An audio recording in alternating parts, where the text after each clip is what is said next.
আমাৰ ৰাইজৰ সম্পদ অতি মৰমত জুবিন গাৰ্গৰ যি ছিংগাপুৰৰ এক্সিডেণ্ট হৈ পেলাই এক্সপায়াৰ হোৱাটো শুনি পেলাই মই বহুতো দুখ পালোঁ। মই মোৰ মনৰ পৰা এই দুখ ফেমিলি সকলোকে মই প্ৰকাশ কৰিছোঁ আৰু তেখেতৰ আত্মা যেন স্বৰ্গত এটা শান্তিৰ জাগা পায়। ভগৱানে যেন তেখেতৰ আত্মাক ভালকৈ এটা শান্তিৰ স্থান দিয়ে, সেইটোকে মই ভগৱানলৈ প্ৰাৰ্থনা জনাইছোঁ। তেখেতৰ এক্সপায়াৰ হোৱাৰ পিছত আমাৰ অসমত আমি বহুতো in the field of culture খালী লাগি যাব যেন লাগি আছে।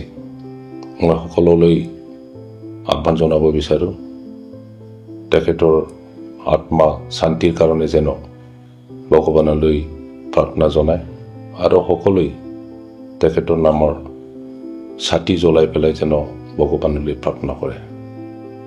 ধন্যবাদ। আমাৰ ৰাইজৰ সম্পদ অতি মৰমত জুবিন গাৰ্গৰ যি ছিংগাপুৰৰ এক্সিডেণ্ট হৈ পেলাই এক্সপায়াৰ হোৱাটো শুনি পেলাই মই বহুতো দুখ পালোঁ। মই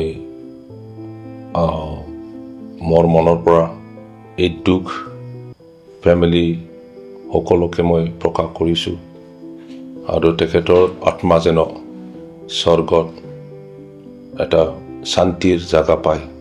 ভগৱানে যেন তেখেতৰ আত্মাক ভালকৈ এটা শান্তিৰ স্থান দিয়ে, সেইটোকে মই ভগৱানলৈ প্ৰাৰ্থনা জনাইছোঁ।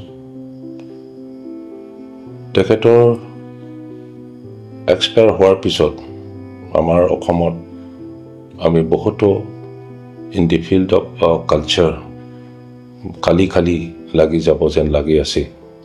মই সকলোলৈ আহ্বান জনাব বিচাৰোঁ, তেখেতৰ আত্মা শান্তিৰ কাৰণে যেন ভগৱানলৈ প্ৰাৰ্থনা জনায় আৰু সকলোৱে তেখেতৰ নামৰ ছাতি জ্বলাই পেলাই যেন ভগৱানলৈ প্ৰাৰ্থনা কৰে। ধন্যবাদ।